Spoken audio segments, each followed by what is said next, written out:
Volume 4, Chapter 474, 19th of August, 1946. Jesus with the leprous sinners of Bethlehem in Galilee. The rough massif of Jephthahel dominates to the north, concealing the view. But where the steep slopes of this mountainous group begin, and they appear almost sheer to the caravan track running from Ptolemais towards Sepphoris and Nazareth, there are many caves among the rocky blocks protruding from the mountain, hanging over the abyss, and placed like roofs and supports to the caverns. As it is customary near the more important roads, there are some lepers who keep aloof, but are sufficiently close to be seen and assisted by wayfarers. It is a small colony of lepers who give their scream of warning and invocation when they see Jesus pass with John and Hebel. And Hebel looks up at them, saying, "This is he of whom I spoke to you. I am taking him to the two men you know. Have you nothing to ask the Son of David?" What we ask everybody: bread, water, to eat our fill while pilgrims pass by. Later, in winter, we shall be starving. I have no food today, but I have health with me.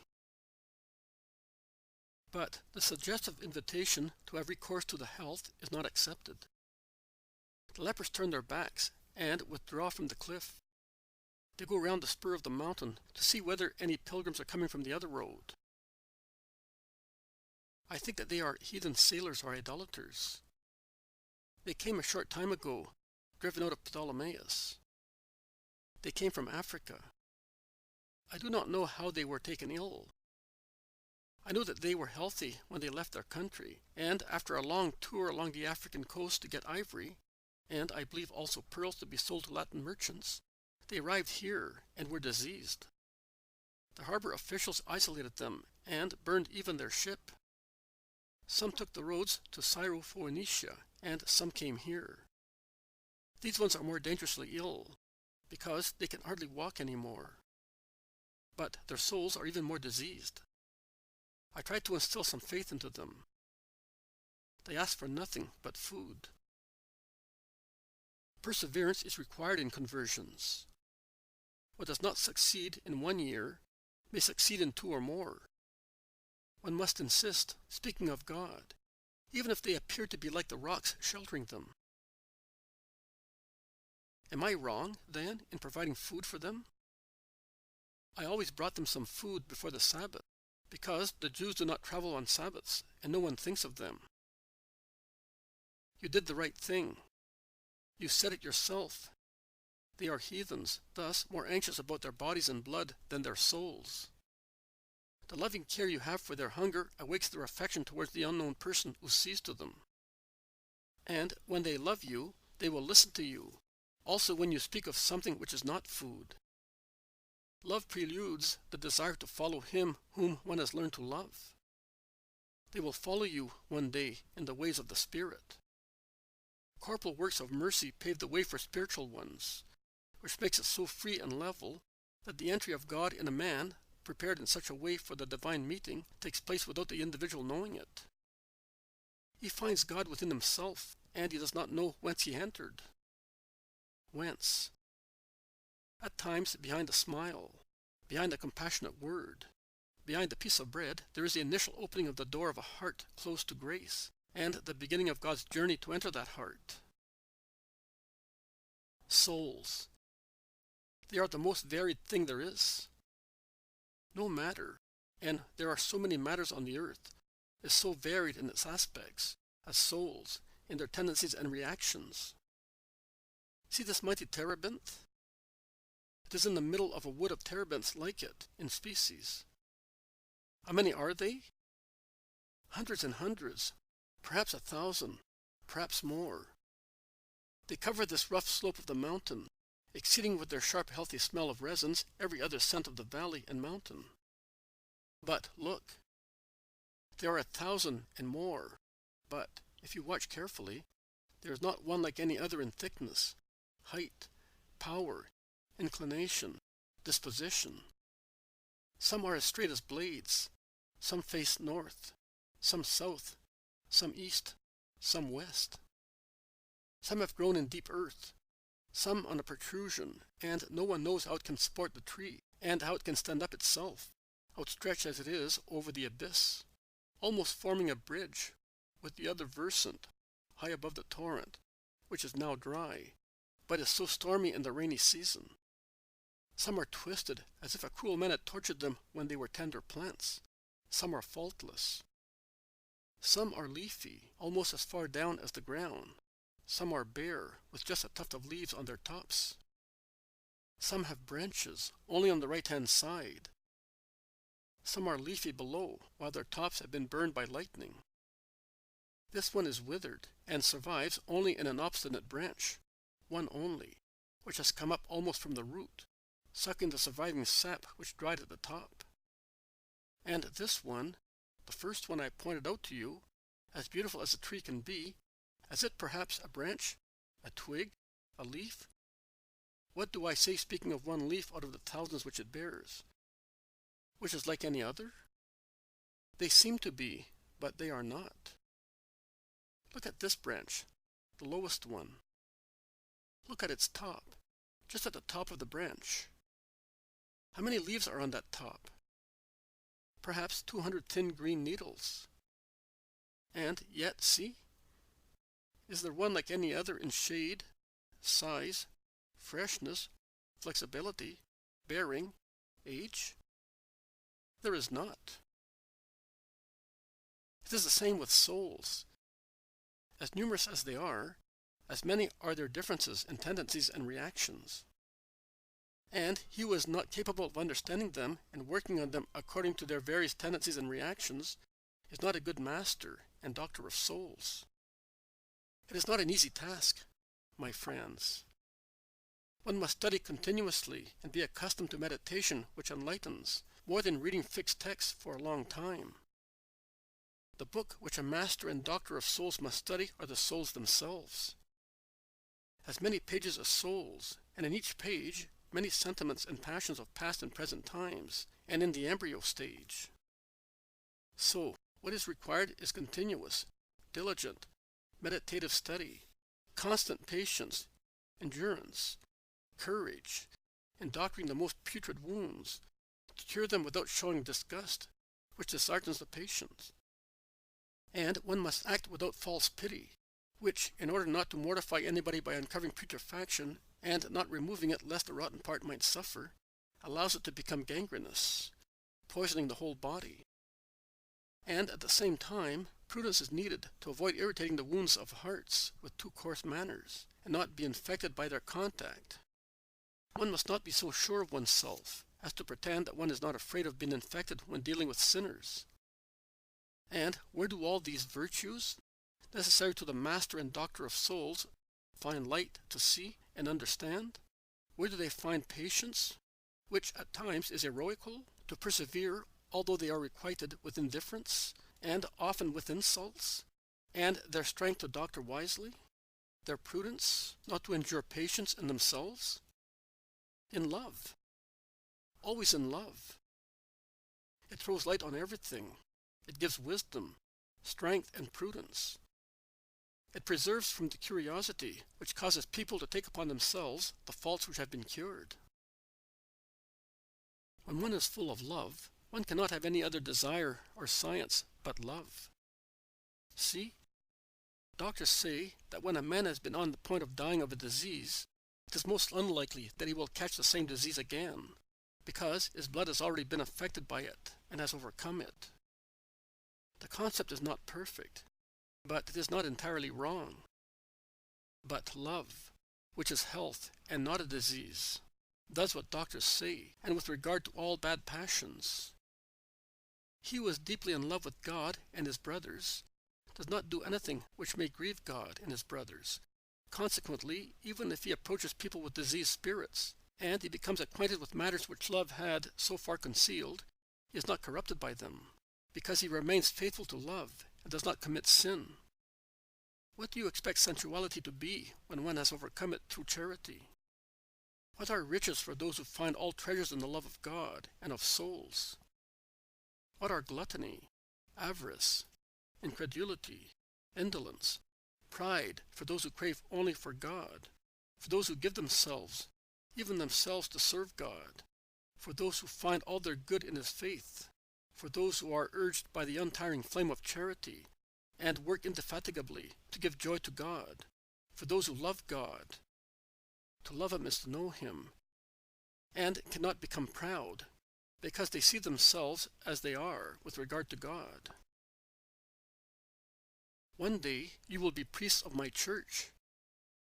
You will therefore be the doctors and masters of spirits. Remember these words of mine.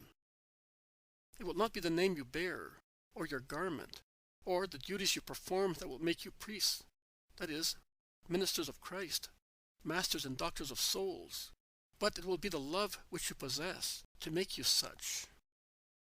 It will give you everything you need to be such, and the souls, although indifferent from one another, will acquire one only likeness, that of the Father, if you know how to work on them with love. Oh, what a beautiful lesson, Master, says John. But shall we ever succeed in being such? Asks Abel. Jesus looks at both of them. He then lays an arm round the neck of each and draws them towards himself, one on his right, the other on his left-hand side, and kisses their hair, saying, "You will succeed, because you have understood love." They go on walking for some time, with greater and greater difficulty, because of the roughness of the path which is cut almost on the brink of the mountain. Below, in the distance, there is a road, and one can see people walking along it. "Let us stop, Master. See, over there, from that rocky platform, the two lepers lower with a rope a basket to passers-by, and their grotto is beyond the platform.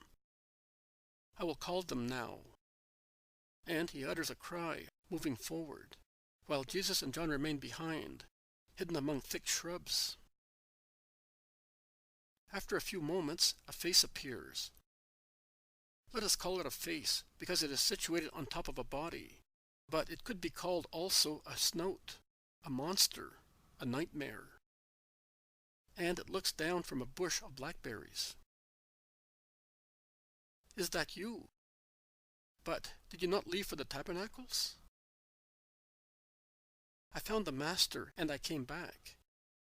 He is here." If Abel had said, "Jehovah is hovering over your heads," very likely the cry, the gestures, the enthusiasm of the two lepers, because while Abel was speaking also the other one appeared, would have not been so sudden and respectful in jumping out onto the platform in full sunshine, prostrating themselves on the ground and shouting, "Lord, we have sinned, but your mercy is greater than our sin." They shout so without even ensuring whether Jesus is really there, or whether he is still afar, on the way towards them. Their faith is such that it makes them see what their eyes, because of the sores on their eyelids and their prompt throwing of themselves on the ground, certainly did not see. Jesus moves forward while they repeat, "Lord, our sin does not deserve to be forgiven, but you are the mercy. Lord Jesus, for the sake of your name, save us. You are the love which can overcome justice." "I am the love. That is true. But above me is the Father, and he is the justice," says Jesus severely, moving forward along the path with John. The two raise their disfigured faces and look at him through the tears streaming down their cheeks, mingled with rotten matter. How horrible are those faces to be seen! Old? Young? Which is the servant? Which is Azer? It is impossible to say. The disease has assimilated them, transforming them into two figures of horror and disgust. I do not know how Jesus may seem to them, as he stands in the middle of the path, while the sun envelops him with its beams and inflames his golden hair. I know that they look at him, and then they cover their faces, moaning, "Jehovah, the light, Then they shout again, "The Father sent you to save. He calls you his beloved one. He is pleased with you. He will not refuse you to forgive us." "Forgiveness or health?" "Forgiveness," shouts one, and the other, "and then health. My mother is dying broken-hearted because of me. If I forgive you, the justice of man will still remain, for you in particular. So, of what avail is my forgiveness to make your mother happy?" says Jesus temptingly, to make him say the words which he was waiting for in order to work the miracle. It is of great avail. She is a true Israelite. She wants the bosom of Abraham for me. And the place of expectation for heaven is not for me, because I have sinned too much. Too much. You have said it. Too much. It is true. But you, oh, your mother was there on that day. Where is your mother now? She felt pity for Hebel's mother. I noticed that. And if she heard me now, she would have mercy on mine. Jesus, Son of God, in your mother's name, have mercy on me." And what would you do afterwards? Afterwards? They cast frightened glances at each other. The afterwards is the sentence of man. It is contempt, or flight, exile. They trembled before the prospect of recovery, as if they were about to lose salvation. How attached are men to life? The two, caught in the dilemma of being cured and then being condemned by the law of man, or having to live as lepers, almost prefer to live as lepers.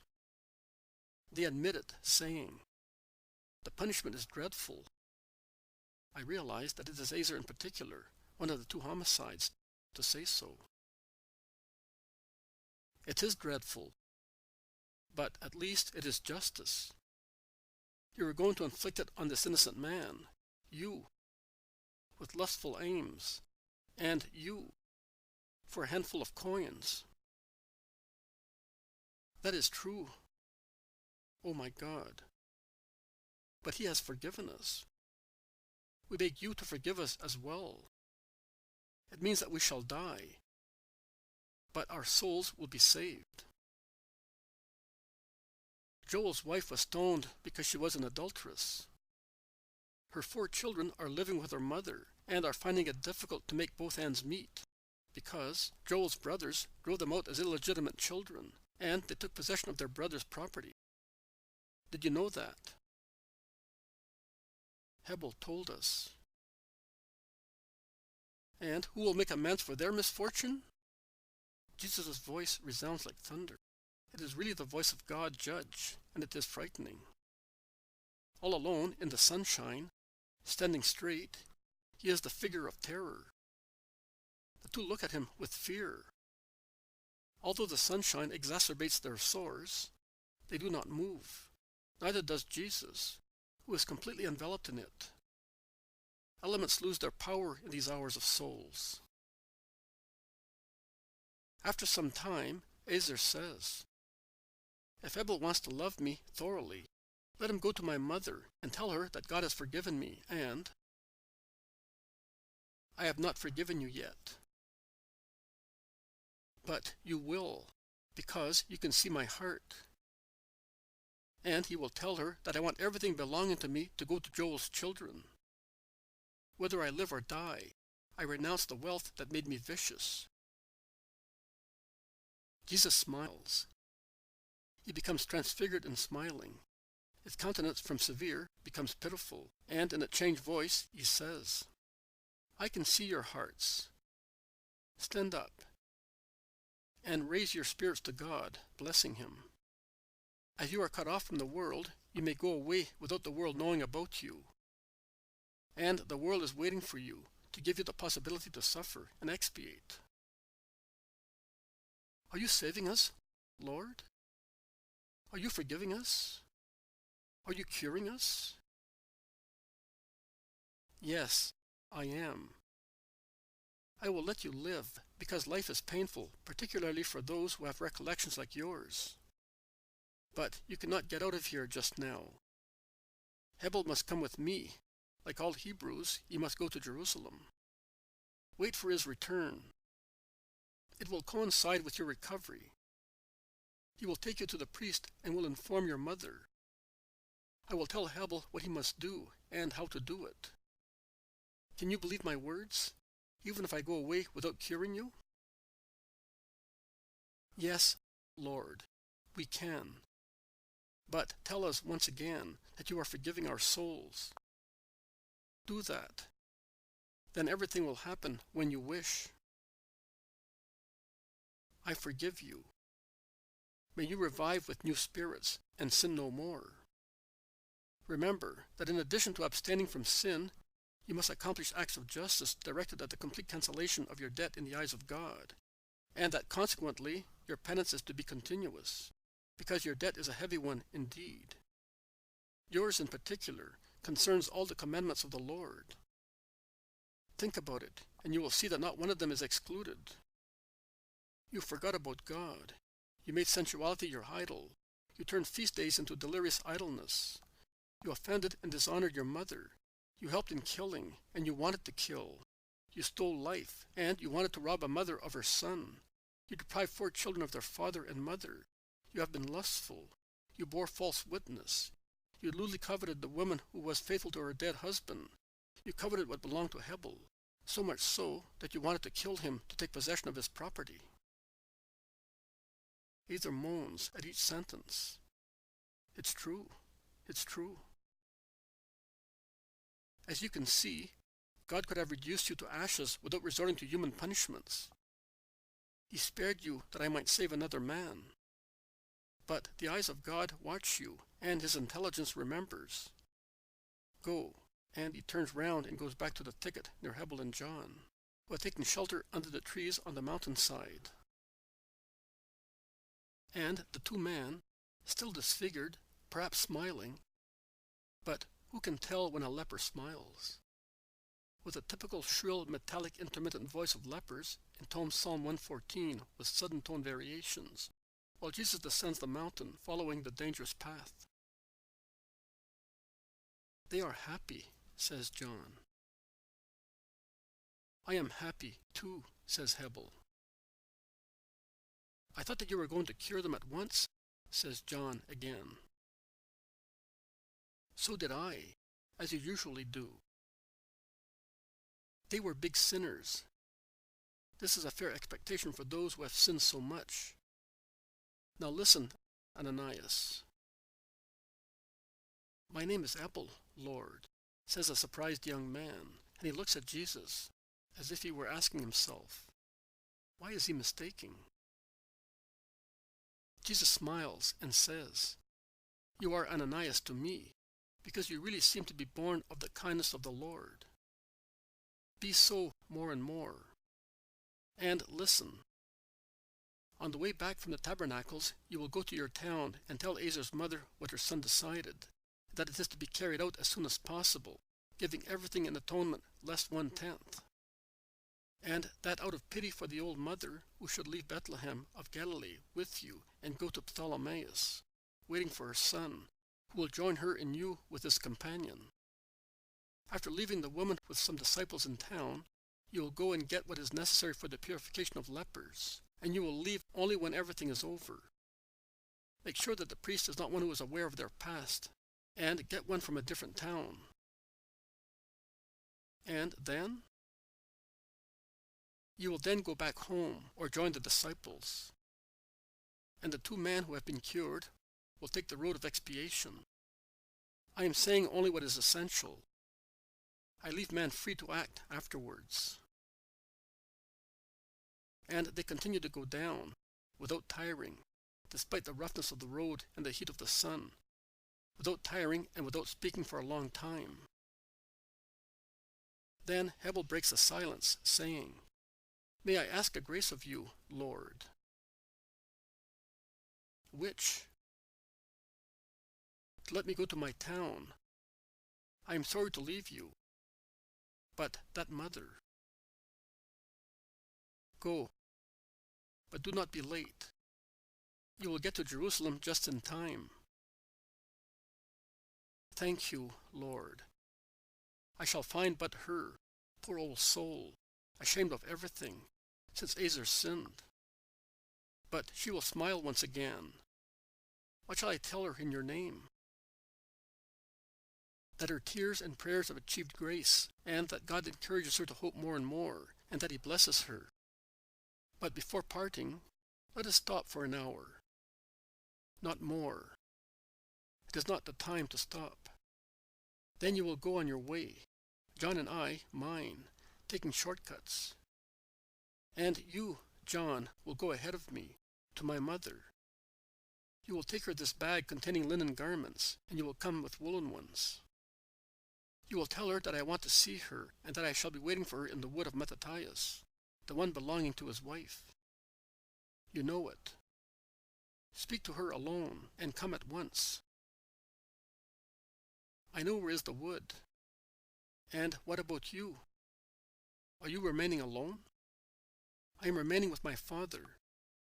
Be not afraid, says Jesus, raising his hand and laying it on the head of his beloved disciple, who is sitting on the grass beside him. And he smiles at him, saying, But we ought to be there by the evening. Master, when I have to make you happy, I do not get tired. You know that.